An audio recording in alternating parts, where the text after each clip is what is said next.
The hide the listing trick has been around since I've been in real estate. And recently, Compass, the Wall Street darling company that is disrupting real estate by using Wall Street money to flex its monopoly power with cash, has really staked its company on this, and it really is the detriment of their customers. And recently, a great study came out to supplement that. Leveraging monopoly power is the definition of destroying competitors by using your unfair advantage. And in Compass's case, really, it's just they get money invested in them and pay no taxes, and so they're putting out of business companies that have been around that pay taxes. Individual agents have to either join them or face them as competitors, and they're using their private exclusives program, which is, I think, is just putting new lipstick on the old pig of we're going to hide our listings so we can double end them. It's not as good for our customers, but it helps our company and our agents make more commissions. And I always feel like every seller knows that's the tension there. Every attorney I work with knows that's the tension. They don't want me to double end the transaction. And let's take a look at the actual data that shows that it's worse off for customers, costing them tens or hundreds of thousands of dollars. Last week, a study came out by the San Francisco Multiple Listing Service, where they took properties that sold off market compared to those that sold on market, and determined the difference was about 17% less for off market. Makes sense. If a property isn't known as much, not as many buyers are going to look after it and pay for it. In the market in San Francisco, where the average price of a house is north of $1 million, I think it's $2 million in their MLS, you're talking about a loss of $300,000 per seller at that 17% figure. Tremendous amount of money. And they found that homes that were on the MLS sold for $300,000 or more, and the total loss to sellers over the last 3 years was $750 million. Or maybe it was $750 million of sellers not taking advantage of the opportunity of working with a great real estate agent. Now, last month I was in Miami at a convention, the eXp Realty National Convention, and I saw the CEO, Leo Pareja, had a graph on the same subject. That was fantastic. Now, I was at the side, you can tell by my angle, but he cited 3 other studies that have been around for a while. Bright MLS, which is an MLS based in Maryland, showed that homes sold for 17.5% less. That sounds consistent, and took longer to sell. CR MLS, California's regional MLS, showed that properties sold for $30,000 less. Now, this is a lower price market where the average price is about $400,000. So they're saying it sold for about 9 or 10%, about 9% less, and took longer, 20 to 22 days longer, almost 3 weeks, or I guess average 3 weeks. Now, Zillow has a statistics as well, but who knows? I wouldn't trust them for anything. But this was on the graph, and they do claim they have data, and they made the data available to check. And that's one of the important things in all these real studies, is they announce the result, then they provide the data that you can double check and see if it makes sense or not. And here, Leo is providing 3 studies, and we have a 4th study that's come out. These are only studies I'm aware of, other than Compass's. Now, I have discussed this program previously about Compass, what they call their, I forget the name of it, I just said it before. But whatever it is, they're hide the listing, and so we can double end your listing trick. And it's worth another look, which is that this is the tool, I'm sorry, the only thing they've done in the last 6 months in this program, they announced it with a lot of fanfare, and then promoted it in April and May. And I did a search on Google, which was on Compass private listings. That was the name of the program, private exclusives. I'm sorry. And so when I did a Google search, and I'll put it up here on the screen, there's no news. Like, they're not even promoting this program that was the most important thing. Now, a real estate professor shows that their exclusive inventory has dropped because it's not working. But they haven't promoted it. They haven't talked about it since March, April, or even May. Even worse is the data that they use still on the website to justify this horrific program. Let me show you. There's their website where they say pre-marketing delivers results and 2.9% higher closing price. Now, if that was true, what they're saying is that they'll make more money in your listing for you than they charge. They only charge on average 2.5% or less than 3%. That's the market average. And they're saying they're going to get 2.9% higher. Well, everybody would use them if that was true. And I love, here's the market. Our data shows that Compass sold homes that are pre-marketed, which is their term for their hiding the listing for a while, before going live on other public websites, see these advantages. And there's a little number 1 there, which means it's a footnote. And if you scroll down through all this nice, fancy graphics and text, you see all this little, I can't even read this. I'm wearing glasses, I can't even read this. So what I do is I take it, copy and paste it into text and read it myself. And what their data says, again, all way down here in hiding, and they make this bold claim, but what you find out if you look at their data is a couple things. Number 1, they're only comparing Compass listings that use their hide a listing trick to Compass listings that didn't. They're not comparing it to the whole market. Well, why would that be? Why would you compare it to other agents? Because obviously, the Compass, in their mind, maybe they're better agents, are more likely to use the hide a listing trick and get better results than their average agents or below average agents. And that can account for the whole change just right there. Right? They're not comparing to the marketplace. They're comparing what they would call good Compass agents to bad Compass agents. Their managers are caught pressuring their agents to use this program, not because the sellers requested it or sellers wanted it, but because they get incentives on that. But here's another key point. All this data is as of December 31st, 2024. We're November 9th as I record this, 2025. It's been, 10 months.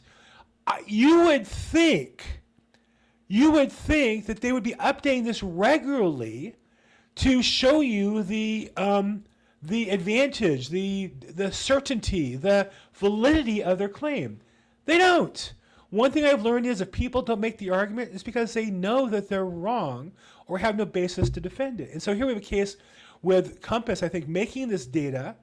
They use their own in-house agent comparison as if anybody was comparing. What they're saying is, well, if you're going to use a Compass agent, use one that hides your listing rather than one that doesn't, because when the hides your listing gets a higher price. Okay, well, maybe that's true, but maybe don't use a Compass agent. That would be my advice.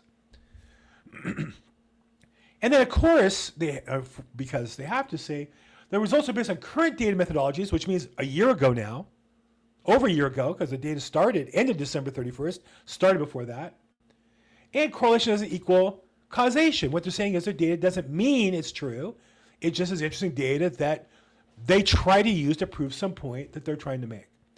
And I think the thing that is obvious is even they don't defend this nonsense anymore. They have no press releases, no programs, no data. They did have their CEO gave some story about some woman. He went to the open house and she praised him for the great program. Yeah, put that into things that probably never happened. And I'm not saying he's a liar. I'm saying he's a salesman. He's going to say things that promote the program, but may not be in foundational a fact. And I think the other thing I would say is, does it make sense? Like if I said to you, just imagine in any business, you want to sell a car, you want to sell furniture, you want to sell a house. If I said to you, don't show it to everybody, just let me show it to my friends and my clients. And by the way, I promised you I'm going to get you top dollar, but I'm going to tell them they're getting a good deal. Isn't that incompatible? Isn't my definition, if I have your listing, I've promised you to get you top dollar. Is it by only showing it to people that I'm going to represent or my company's going to represent because we're going to show them a good deal, these off-market listings? That's what they want to see. Nobody's ever called me to say, hey, show me off-market listings. I want to pay more, but I need good service. It's always show me your off-market listings because I think I can get it for a steal. And that's what the data, other than Compass, comparing Compass agents versus Compass agents, there is no other data in the world that supports that program. And yet, homeowners in San Francisco face $300,000 a year average, $300,000 a sale average loss. And it seems like the data suggests about a 17% loss from homeowners. That's over 6 times the average commission for a listing agent. Loss because the tactic is designed to get more commission dollars and not to maximize the customer service, the customer's experience. And that's the key to this thing. The North Star should always be what's best for the customer, and everything has to fall from that. In Compass's case, more data is coming out showing that their hide a listing trick is a disservice to our industry. It creates horrible reputation for real estate agents. It's a disservice to their customers. It's a disservice to their agents in the long run because a business built on deception will not last. It cannot possibly last. Okay, that's my opinion on that. Let's talk about the regular real estate news, go a little deeper. And I would say that in an economy, you have to have 2 pieces. You have supply and demand. Demand in our industry is interest rates drive the demand and supplies in homes for sale. And the interest rates inched up a little bit again, last third week in a row, a little bit up. But you can see on the statistics, we're still lower than the average of last year by far. We're amongst the lowest of the last 3 years. And I think we have some more rate cuts coming overall. So overall rates are very low.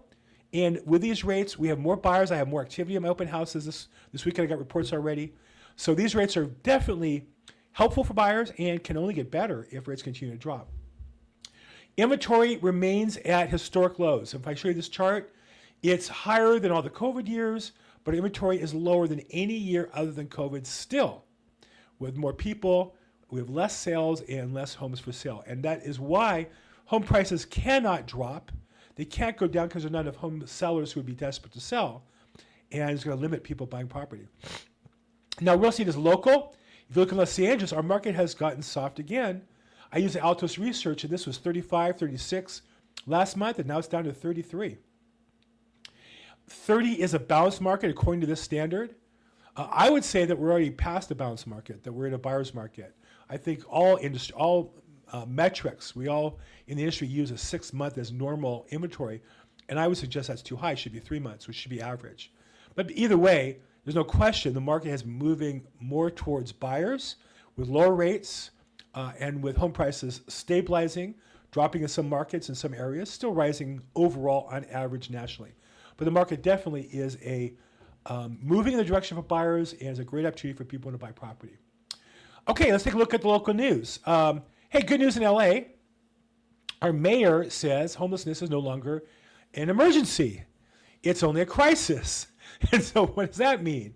Well, what that means, if you read the article, is that the emergency declarations are now lifted, but she's asking the city council to take those same laws and pass them because we're in a crisis. And this is Los Angeles. And the number of homeless they report, now I showed you the last a couple weeks how they don't report because they don't count and they hire less people and they don't go in the areas they're supposed to go, and that way they can make it look like homelessness is dropping. But the main driver of a drop in population, the main cause of people getting out of homelessness is not putting them in city housing. That's been of zero effectiveness. It's that they die in the streets. Obviously, people live in the streets, not healthy. You get diseases, there's victims of crime, drug overdose, alcoholics. And the 70% drop in homelessness counted is a combination of not counting in places they're supposed to count and homeless people dying and not being replaced by more illegal immigrants in the same numbers here in Los Angeles. So, I mean, I guess it's good, but I still see the same number of homelessness. I literally walk by them daily as I walk quite a bit in my neighborhood, but I walk by homeless people, almost every day. I don't see any drop. I think the idea that that's gone down is just political nonsense. Interesting news in the news on two sides. On the age, the market of home buyers has definitely gotten older. We often see, this is a classic picture of a first-time home buyer, young couple, cute, handsome guy, cute girl, big smile, everything's great. But this is not really accurate anymore. The real picture is that the median age of first-time home buyer now is over 40 years old. It's actually 40 years old exactly, the first-time home buyer. It used to be like when we bought our first house, we were 27. And maybe that was even a little later than some. I got married at 26. But what happens is that as the home prices got more expensive, it's priced out younger people, and more is trade up, and then also people who are more established in their careers and maybe don't have kids because they haven't bought a house. And that's another problem, causing less children.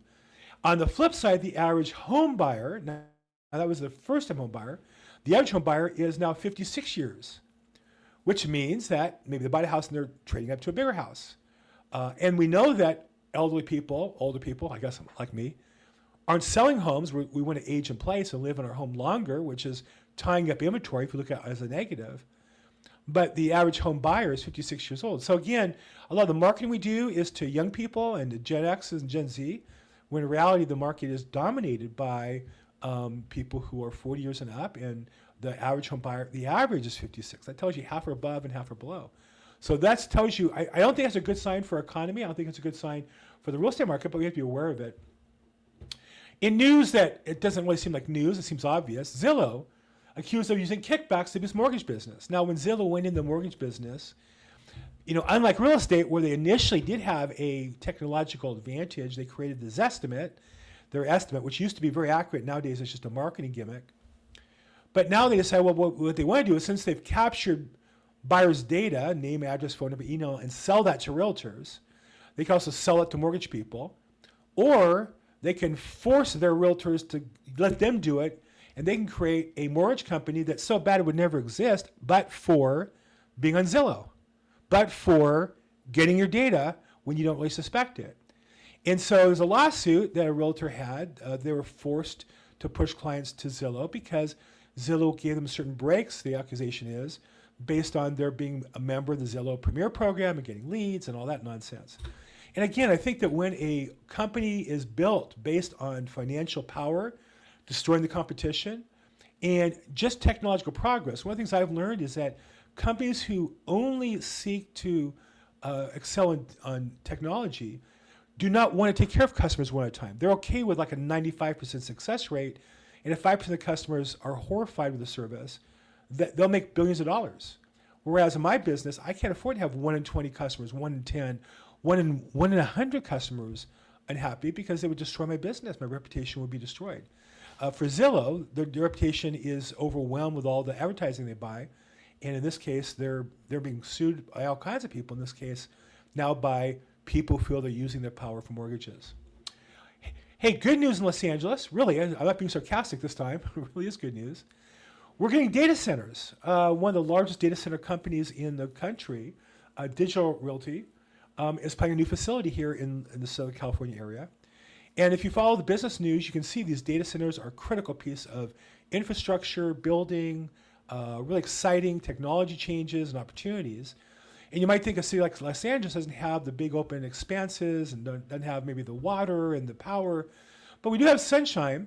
And the city of Vernon has cheaper electricity than the city of Los Angeles. Vernon is just south of downtown Los Angeles, you can see in this picture, and has always been home to large industrial spaces, logistics companies and such. And so they've built out another data center, a large one, and because Vernon has lower electricity, but it's close to LA, so the data wires are close, to service those businesses in Los Angeles area, which is really exciting for all of us. So again, good news that Vernon has kind of caught on to this important, I think, economic service for our marketplace, and looks like there's some great success going on there. And that should affect everybody, not just industrial real estate agents, but I think other businesses that want good internet access, need it for their business. I'm one of those because I use video all the time. And we have entertainment companies that have to, broadcast things and broadcast to satellites and such. So good news for Los Angeles that we're getting some good data centers, and hopefully they'll help us remain competitive business-wise. Okay, so that's my report for the week. What do you think? A little harsh on Compass, or is that their just desserts? Zillow caught again, or am I being too harsh on them? Let me know. Put a comment down. If you like this, please like or subscribe. Reach out if I can help in any way. And as always, make today your best day ever.